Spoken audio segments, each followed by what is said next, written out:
أعوذ بالله من الشيطان الرجيم. بسم الله الرحمن الرحيم. In the name of God, most merciful, ever merciful, and may God's peace and blessings be upon His holy Prophet Muhammad and the purified members of his household and progeny. Allahumma salli ala Muhammad wa ali Muhammad wa ajjal farajahum. Brothers, sisters, respected viewers, Assalamu alaikum wa rahmatullahi wa barakatuh. We were discussing the manners of the ideal learner in Islam, and the ones that we covered the last time we met had to do with listening and with critical thinking. For listening, we said that some of the highlights are that listening is a craft, a science, an art that has to be learned, just like one would learn how to speak properly.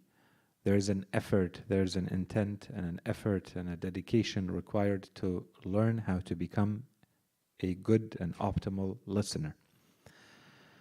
And we said, when we go back through the narrations, through the traditions, the Holy Prophet ﷺ and multiple narrations as well as the Imams have said that the process of knowledge begins with silence, with learning to be quiet, and then this is followed by learning to listen. So the first stage, the first step in the process of knowledge is silence, and then it is followed by listening. And then much later in the process do we get to talking and to spreading that knowledge and answering questions and so on and so forth. So that, I think that would be a high-level summary of what we spoke about concerning listening. And we said, inshallah, we will come back to the topic of listening just to reiterate and summarize a number of books and just share some book titles that we have that are perhaps relevant to those who are interested in looking a little bit more into listening. Inshallah, we'll do that a little bit later. The second ingredient or the second manner that we looked at concerning the manners of the ideal learner was critical thinking. And as you will remember, inshallah, we focused on a hadith, a narration, a tradition from Prophet Jesus, Prophet Isa alayhi salam, in which he was saying that to be a good learner, one has to be someone who accepts the truth from people of falsehood, but rejects falsehood from the people of truth. And so we spent a good amount of time discussing this. Inshallah, it was clear. This is just a quick reminder. And we said that even those points in these ahadith, they very much align with what we have been talking about all along in our series, and how we have to be objective and we have to seek the knowledge and the truth wherever we may find it, even though it may be with the people of falsehood. But the issue, the novelty in this hadith is on the other side. We have to learn how to reject the truth from people of falsehood. And we saw in that hadith that he was saying this is not an easy process to do. We have to acquire the tools to become experts. As Prophet Isa, the image alayhi salam that he was giving was as though you were looking at two coins. One of them is really a silver coin, and the other one has been plated with silver, painted with silver, but it is not a silver coin. And only the one who is an expert is able to tell them apart. And so is knowledge, that sometimes because things are coated, they are enveloped, they are presented with a package of verses of the Quran and Islamic terminology and so on and so forth, it may look like something is the truth or aligns with the truth. And so to be able to tell those apart has to be part of your general equipment and general tools and general instruments as a learner, to be able to tell apart truth from falsehood. But this requires expertise, this requires practice and being well immersed in this kind of environment to be able to tell them apart. So this is what we covered until now, and inshallah today we continue with a new heading, and this heading is that of asking. And we could spend a few lectures on asking, but inshallah we'll go fast. I think the points will be clear as we go through them, but it is, I think, another one of those headings that may look like they are simple, and then when we look into it, we see that there are many nuances, and many of them have been highlighted to us in the narrations, in the traditions. So the topic of asking, we've actually touched on it already in the series, but from another angle. What we focused on earlier is, the importance of asking, the benefits of asking, and also the link between asking and our internal state, that you have to have the modesty, the humility to take the initiative and ask the question. Otherwise, you're never going to learn, right? And we saw that the Holy Prophet says you are going to be rewarded for being the one who initiates, and the benefits of that question are not going to be limited to you. The person who asks, the person who answers, the person who listens to them, and the person who loves them are all going to be rewarded and therefore benefiting from that knowledge that was triggered by the initiative of asking. So we spoke about all of that. Inshallah, today we're going to start looking at asking from more, let's say, practical considerations. Okay, so we've already established the importance of asking, so I'll start with a hadith to remind us of the importance of asking, kind of as a refresher, to connect it, to link it back to what we said, and then we'll build on it to look at the other side. So until now we've encouraged, we've said one must have the humility and the modesty and the initiative to ask. Now we want to look at the other side, which is, but we also have a lot of traditions and a lot of narrations that tell us, don't ask too much. Don't ask too many questions. Don't ask foolish questions, and so on and so forth. So today, inshallah, we're going to start that process of looking at the nuances, the subtleties around asking. And so the first thing that jumps to mind, again, just like the heading of listening, is that asking is also something to be learned. This is also a craft and a science and an art, call it whatever you want, that is going to require intent, that's going to require purpose, and the more you practice it, and you practice it well, the better you get at asking. And we're going to see that there is an encouragement, there is an incentive to ask, and ask the right questions in the right way. Okay, so we're going to see that, yes, when we ask questions, this is what will allow us to reach an understanding. We spoke about that. We're going to see that, however, the questions that we ask, we have to ensure, and so this is the theme, inshallah, that you're starting to see throughout everything we talk about in our religion, the theme of sincerity, the theme of the intent. What is the intent behind the question? Why are you asking this question? What is the true intent behind it? Okay, so that's going to be an important or major factor in the success of the ask and the success of the question. That's one. We're also going to see that it is going, alaykum salam wa rahmatullah, because sometimes people ask questions with the intent, for instance, of being stubborn and being obstinate and engaging in a polemic, or they ask a question to show off, or I ask a question to show that this person does not know how to answer it, and therefore they are not as knowledgeable as they may seem. Or I ask a question to show that just the manner in which I ask it to show how much I have knowledge, and therefore I can ask a question like that, right? So, or to show that I have more knowledge than the person who may be asked a question from the manner in which I ask my question, and so on and so forth. So all of this falls under the general heading of the intent behind asking the question. Okay? So yes, we're going to see that clearly there is a skill set that goes with learning how to ask the proper question in the right way, at the right time, from the right person, and so on and so forth. But we're going to see in the ahadith, inshallah, today we can make it to reach those topics, but we're going to see that not everything that can be known should be known. Not everything that can be known should be asked about. We're going to see that as being a theme in our religion. That's one. Secondly, there's a lot of things that we could know, but they're not relevant and they're not really useful for us. So should we be engaging in that type of knowledge seeking or question asking about things that may perhaps not be so relevant or so useful to us. Okay, and then finally, we're going to see that very clearly.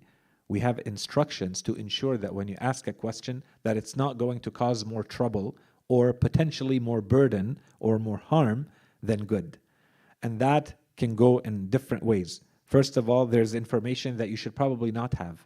Allah subhanahu wa ta'ala did not want you to have that information. And so when you go out of your way to try to get that information, you're probably creating an unnecessary burden and responsibility upon yourself that was not initially intended for you to have. But now you're going out of your way to get it. Now it's part of your responsibility because you went to seek it, going out of your way to seek it. Okay, so we're going to see the hadith around that.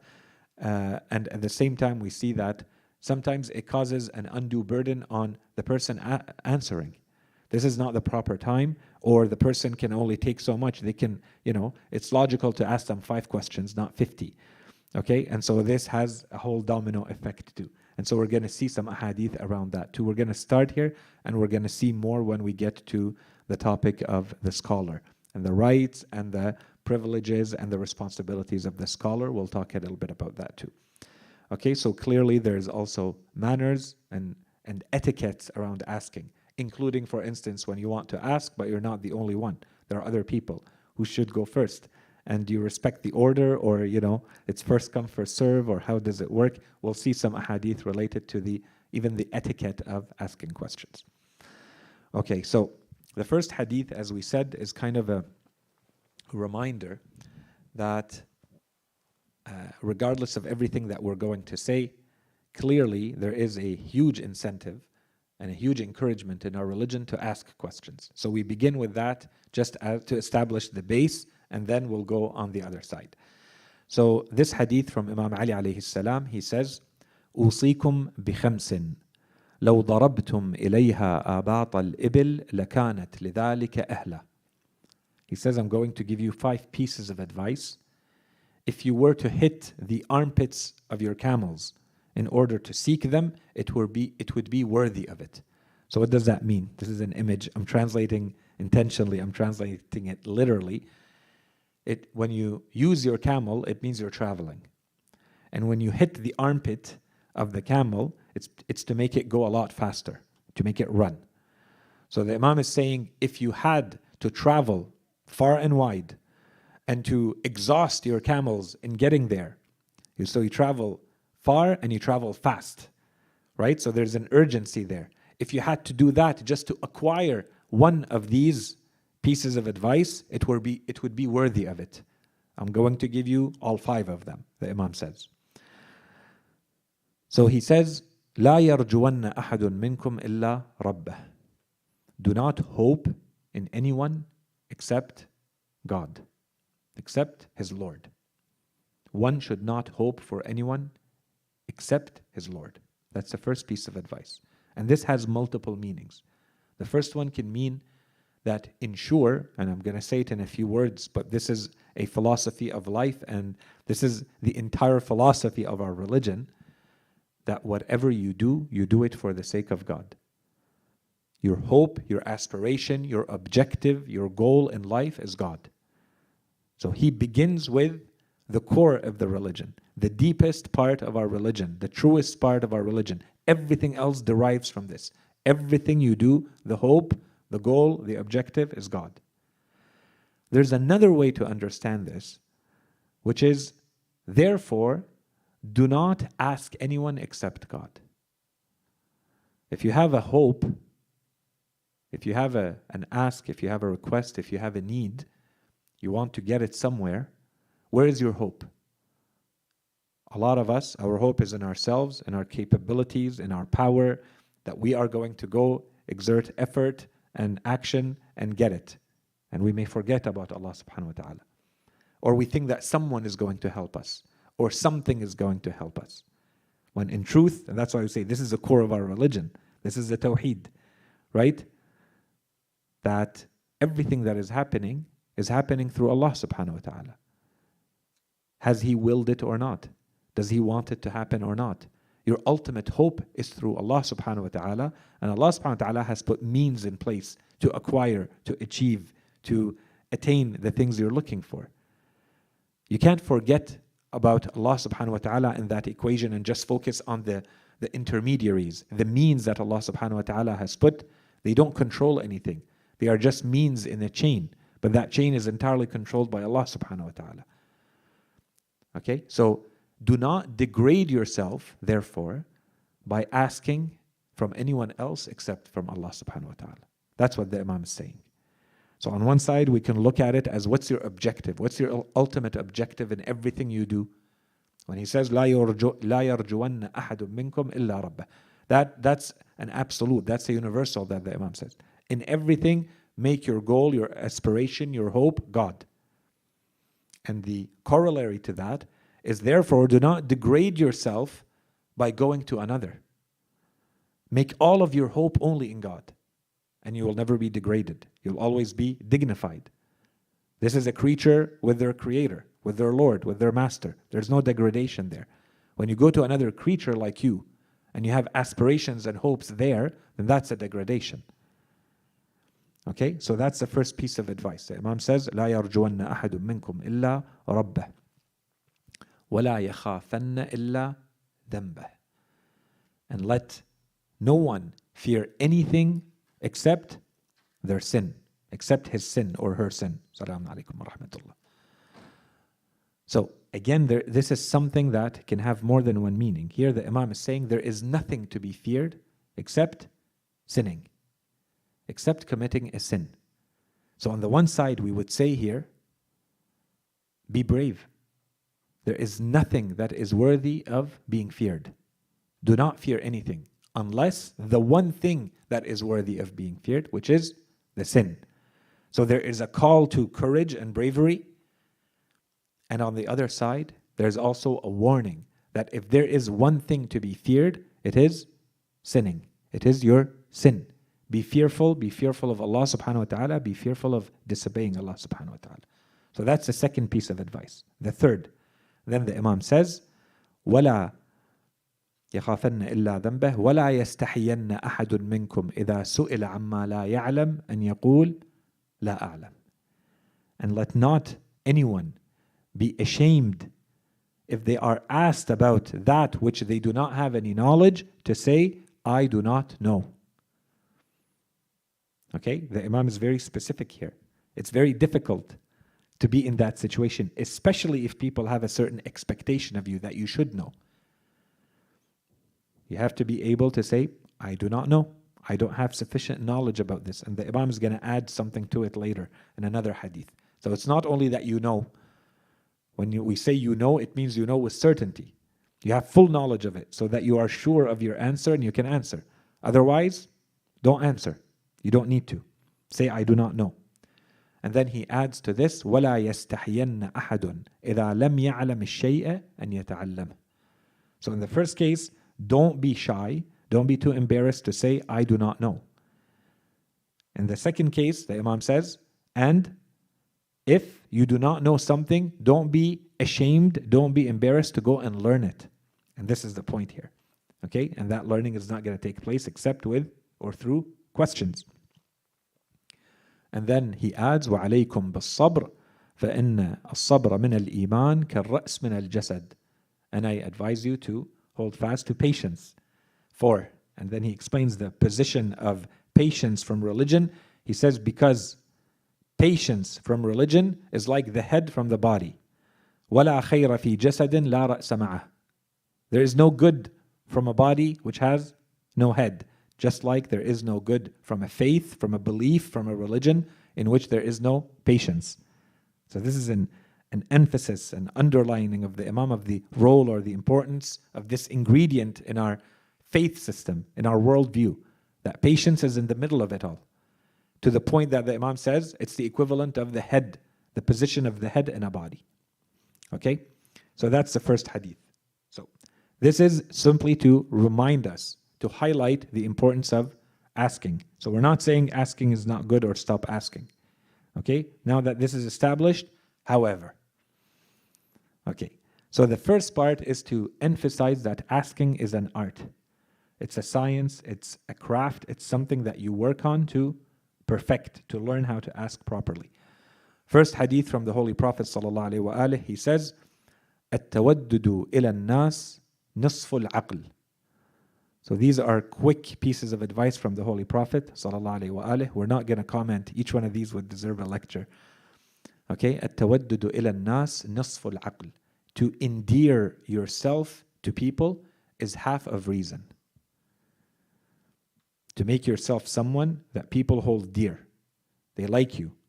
Okay, you act in a way so that people like you. You endear yourself to people. The Holy Prophet says this is half of reason. To say someone has reason, this is someone who knows how to conduct themselves socially with people so that they are liked. And this is has a huge ramifications. As someone who is a good Muslim, you're trying to have a positive effect in the world. You cannot have a positive effect in the world if you are someone that people despise and they want to stay away from. You can't really do much in the world alone. You have to work with people. You have to conduct yourself in a way that endears you to the people so that you can multiply or amplify your effects in the world. Okay? And you don't cause undue problems or barriers or issues to yourself by not doing this. Okay? So that's the first. The second one, the second piece of advice, which is the one relevant to us here, he says, وَحُسْنُ السُّؤَالِ نِصْفُ الْعِلْمِ. To learn how to ask questions well, to master the art of asking the question, is half of knowledge. Everything that you know is divided into the stuff that you're going to go out of your way to acquire, which means you're doing it by asking. You have to know how to ask the question. The other half may come to you without you having to do that. But half of it you're going to go out of your way to get. So learn how to get it, and this starts with knowing how to ask and the details that we're going to see in the other ahadith. Okay, this is why we say, when the Holy Prophet says this is a clear indication that therefore asking is not as trivial or as easy as it may seem. Otherwise, everybody would already possess half of knowledge, right? And the last piece, the Holy Prophet says, وَالتَّقْدِيرُ فِي النَّفَقَةِ نِصْفُ الْعَيْشِ. To exercise economy in spending, التقدير في النفقة, so that when you spend with economy, with restraint. نصف العيش. This is half of livelihood. We think that to live well is only equal to constantly acquiring more and having more to spend. The Holy Prophet says, no, this is only half of it. The other half is knowing when not to spend, or to spend with wisdom, with judgment, and with restraint. That is half of livelihood. The other half is go and acquire the wealth you need to spend. But the other half is not spending, being wise about how you spend. Okay, so the importance of managing your money. The next hadith from Imam Ali alayhi salam. So this is a much longer hadith. We'll just take the part that is relevant to us. He says, فقال عليه السلام, إذا سأل سائل فليعقل وإذا سئل. And one hadith says, وإذا سئل مسؤول فليتثبت. So let the one who is asking a question understand the answer. Make sure that when you ask, make sure that you understand the answer that was given. Don't let it go to waste. You had the initiative, you put in the effort, the deed, the energy to ask the question. Make sure that the answer is not wasted, that you really truly understand the answer that was given. Which can also mean make sure that you understand the answer fully. And this, I would say, applies much more. It applies to everything, but much more to someone who's in a position, for instance, of asking the imams. When they would go and ask a question from an imam, make sure that you understand everything the imam is saying. Sometimes it's just a few words. Sometimes it's something that may look like it's trivial or simple, but it contains a lot more depth. Not everything can be said. So this applies to everything in life. Make sure you fully understand the answer that was given, especially before you go and you act on it. Okay? Then the Imam says, وَإِذَا سُئِلَ مَسْئُولٌ فَلْيَتَثَبَّتْ. And let the one who answers be certain, be sure of the answer they are given. And this is what we said earlier. The Imam said that there is an answer that is given. Here he is adding, make sure that the answer that is given is sure. It's a certain. We have certainty about this answer. No doubt. If there's doubt, say, it goes back to the other rule that the Imam gave earlier, which is, say, I don't know. And if you don't know, then don't be shy to go and learn. Go seek that knowledge. Don't answer. Okay, so certainty before answering and making sure that we understand the question, the answer when it is given. Now we move on to sincerity. When we ask, let the question, let the query be based on the right intent. Why am I asking this question? Am I really asking this question to learn, to become better? Or am I asking this question to show off my own knowledge? Or am I asking this question out of stubbornness? Am I asking this question so I can argue? Right? All of these are reasons. So we'll go through the general rule, and then we're going to see some applications from Ahlul Bayt alayhim as-salam and the Holy Quran. So the Holy Prophet sallallahu alaihi wasallam says, إِذَا قَعَدَ أَحَدُكُمْ إِلَىٰ أَخِيهِ فَلْيَسْأَلْهُ تَفَقُّهًا وَلَا يَسْأَلْهُ تَعَنُّتًا. If one of you sits beside your brethren in faith, then let the question be asked for learning, for the sake of learning, تفقها, to acquire knowledge, and not out of stubbornness, not out of obstinacy. Okay, so there's a part of this that I think already when the Holy Prophet says it this way, I think the first idea that comes to mind, the first image that comes to mind is someone who is going to a scholar to ask a question. So that might be the normal setting. You're going to the scholar to ask a question, so they're answering you. So this applies. But the Holy Prophet did not present it that way, so it's more general than that. He's saying these are two brothers in faith. So it could apply to the scholar, but it also applies to everyone, which in itself is an encouragement for people to discuss matters of religion when they sit with each other. Let the discussion be something useful. And of course, if it's a discussion and a back and forth, and I want to know what you know, and you want to know what I know, there's going to be questions. So this is the manners that the Holy Prophet wants to make sure that we're following.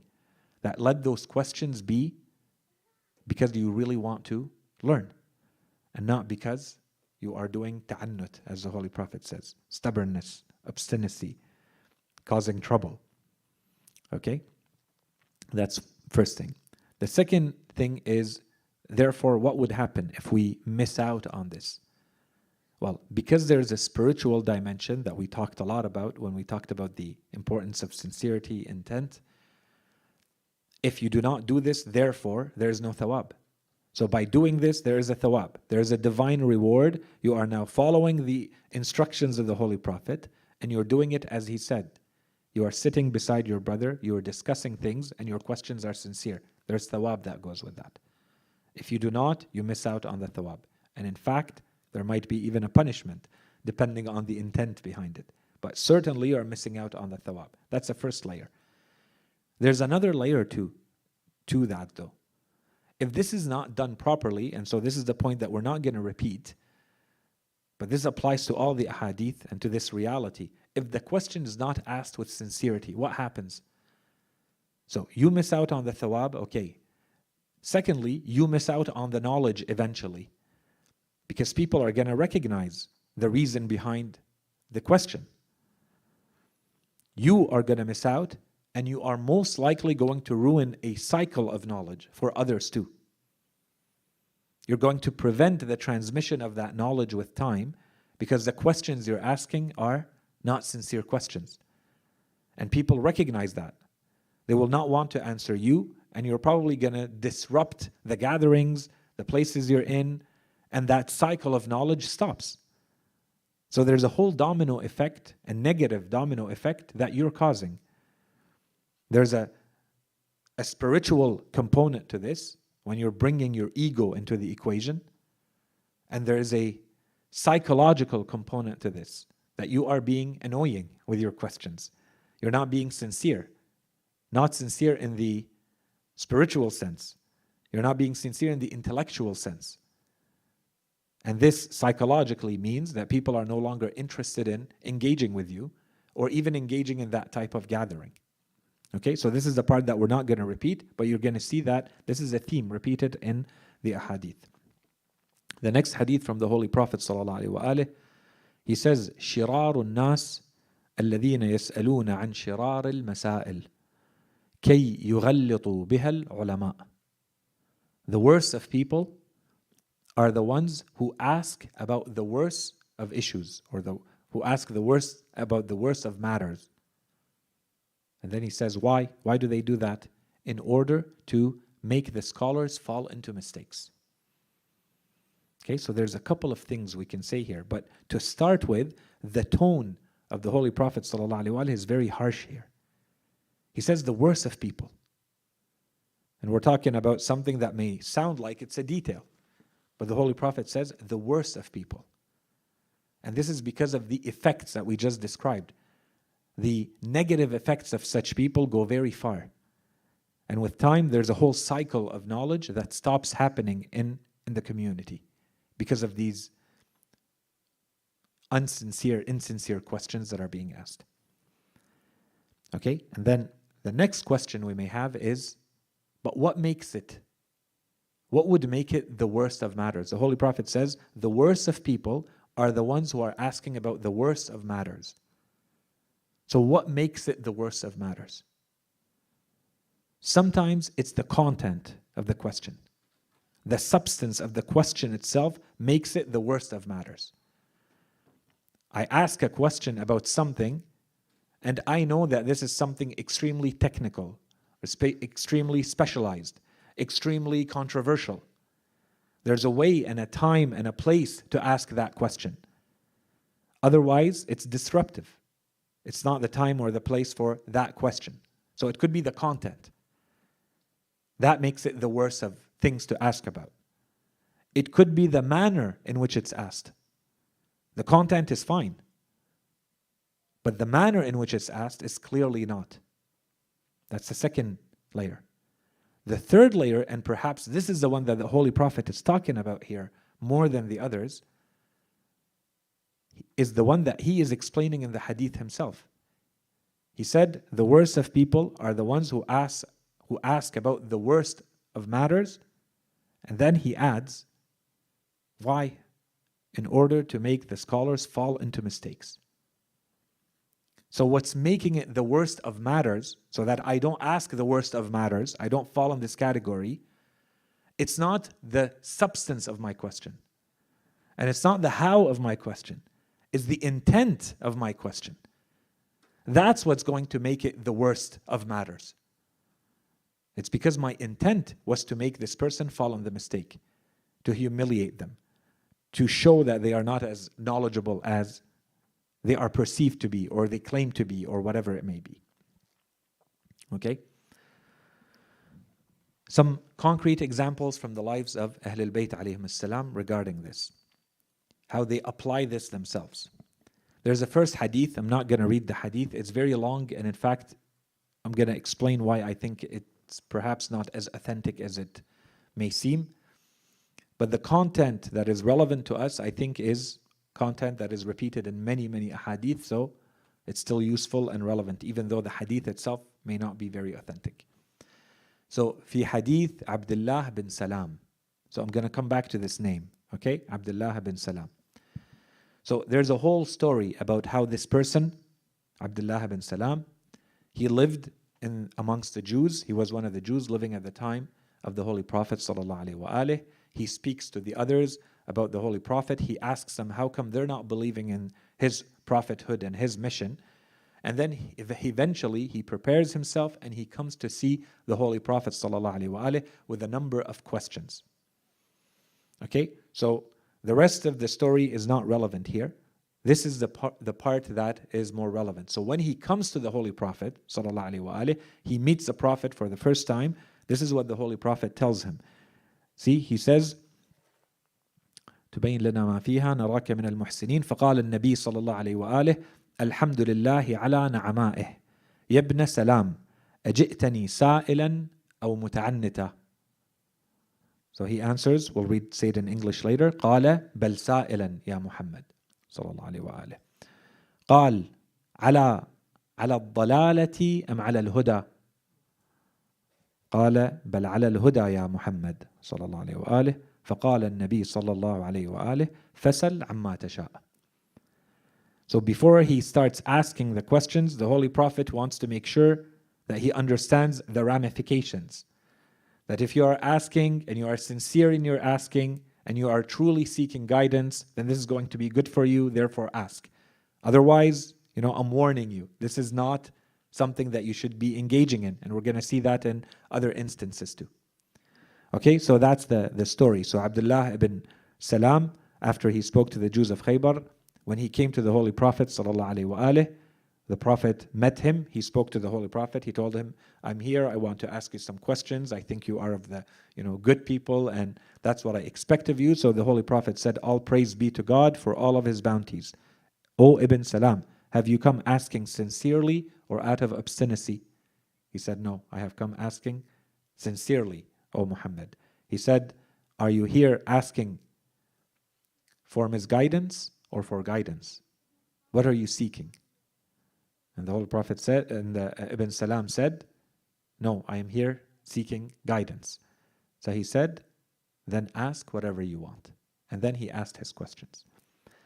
The part that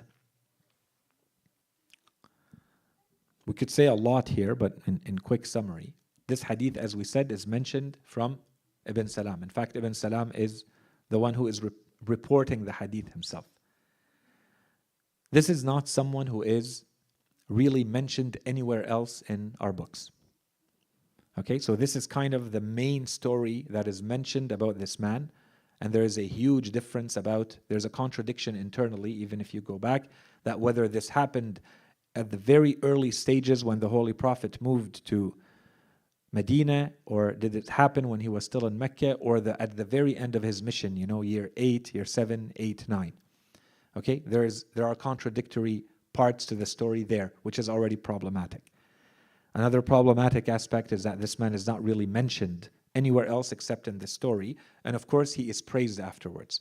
So people praise him because after he asked his questions, he accepted Islam, and it is said that he went and he preached Islam to others, trying to convert them and make them see the truth as he did.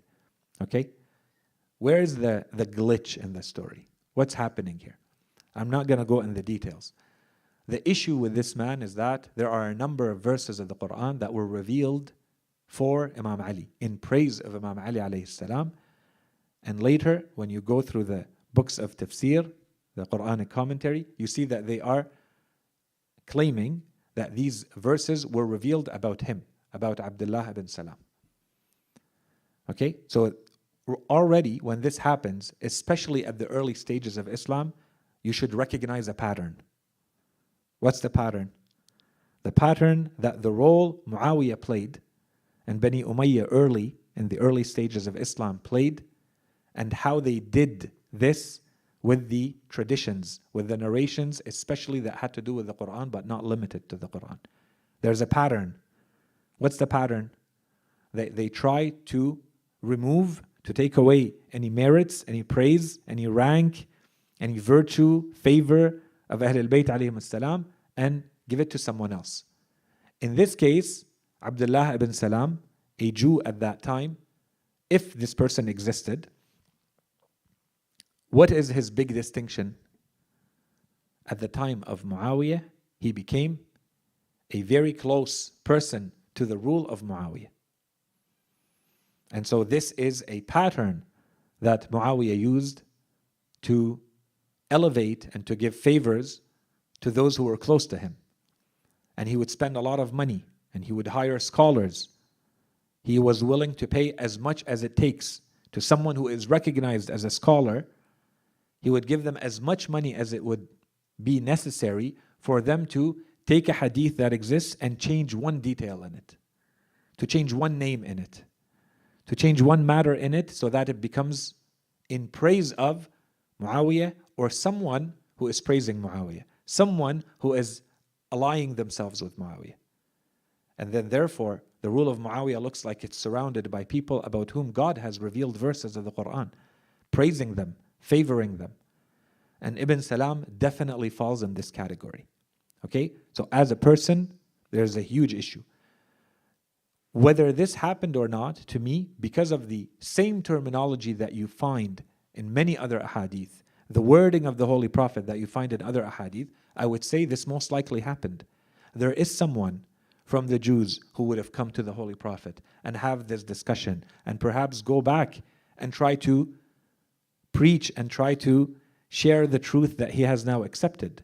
But it's most likely not this man. This is the part of the hadith that I reject, or we probably should reject based on the sciences of hadith. This is the part that is problematic. This person specifically, not the rest of the hadith. The rest of the hadith is a pattern that happened all the time. Okay, whether it was the Jews or the others. They would come to the Holy Prophet, they have questions, the questions are answered, and then they leave with the truth and they try to tell others that we have accepted this truth and you should too. And if you have questions, I can answer what you have in terms of questions, or we go together to the Prophet ﷺ so that he may answer those questions. Okay, so I'll stop here. I spoke a little bit too long about Ibn Salam, but just so that in case this is a name that comes back again and again, especially with relation to certain verses of the Quran, so it's good to remember that name. The next hadith from Imam Ali alayhi salam, he says, لِسَائِلٍ سَأَلَهُ عَنْ مُعْضِلَةٍ. So someone came to Imam Ali alayhi salam asking him about a puzzling, a difficult question. Okay, mu'adila is something that is difficult to answer. So the Imam told him, سَلْ تَفَقُّهَ وَلَا تَسْأَلْ تَعَنُّتَ فَإِنَّ الْجَاهِلَ الْمُتَعَلِّمْ شَبِيهٌ بِالْعَالِمِ وَإِنَّ الْعَالِمَ الْمُتَعَسِّفْ شَبِيهٌ بِالْجَاهِلِ. And in one version, he adds, بِالْجَاهِلِ الْمُتَعَنِّتِ. So there's a man who came to Imam Ali alayhi salam asking a very difficult question.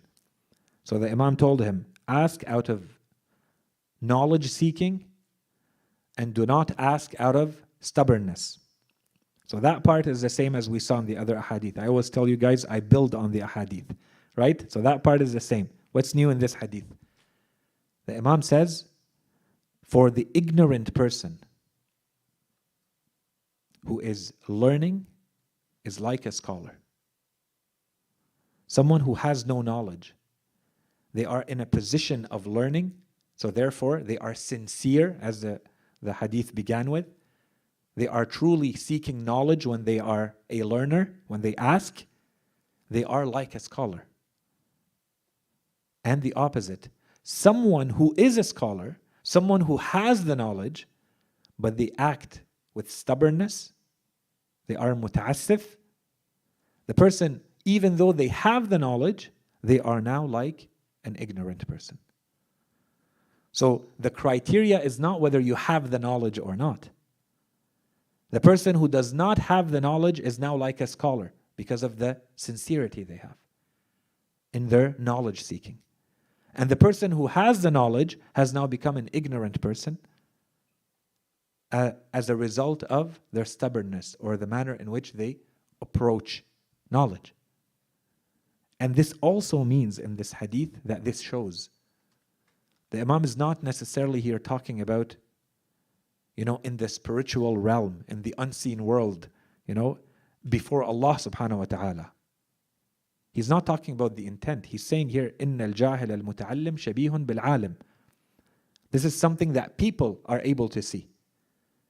Someone who doesn't have the knowledge yet, they are a knowledge seeker, but they are sincere when they come and ask the question. People look at that person as a scholar. This is someone who's associated with knowledge. This is a scholar.